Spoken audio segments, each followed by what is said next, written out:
So here's what you should have done if you were a Nazi and you wanted to win the war. You should have enslaved the Jews and the Gypsies and had them work, right?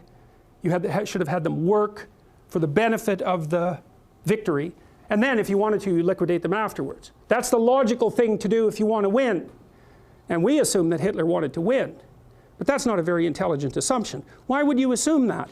He wasn't exactly a good guy. So why should we assume that he was aiming at the good that he was promoting, even in his own terms, right? The glorious, everlasting Third Reich, right? That'll rule for 1,000 years and be a bastion of civilization and music, because that's the sort of thing he purported to be interested in. Well, so what do you do with the Jews and the Gypsies?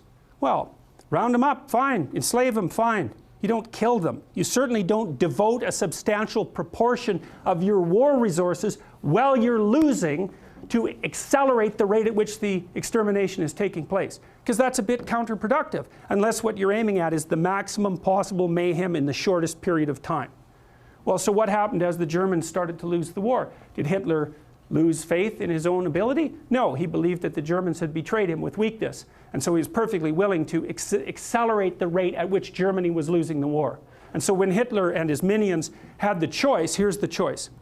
You can suspend your unnecessary demolition of people, win the damn war, and then pick it up afterwards. Or while you're losing, you can just accelerate the mayhem even though it's counterproductive. It's like, what'd they pick? Well, they picked to accelerate the mayhem.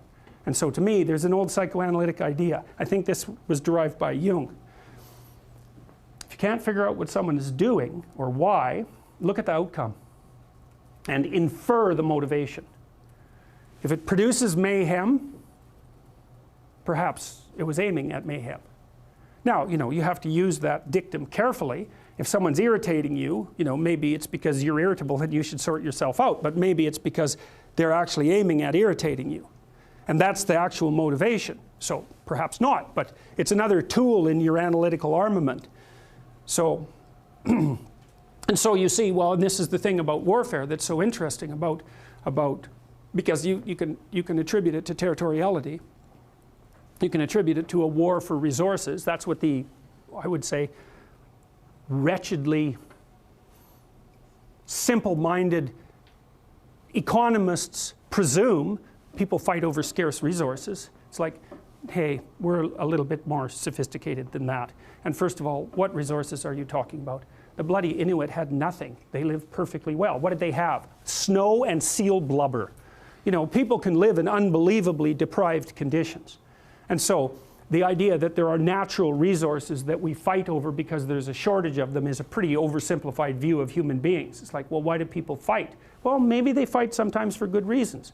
But very, very frequently they fight for bad reasons.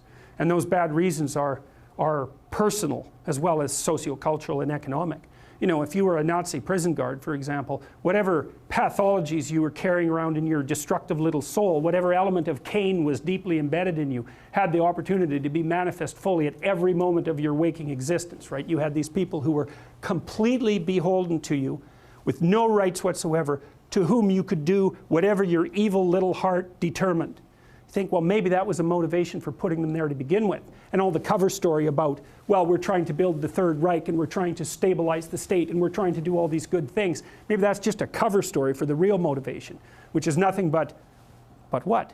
The construction of death camps that killed 6 million people. How about that? And the obliteration of 120 million people on the planet, and the leaving of Europe in ruins.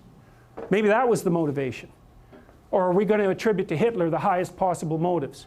Say, no, it's an archetypal manifestation of Cain. Now, he's going to put up a front that says, well, I'm your savior. It's like, well, destructive people think that Cain is their savior.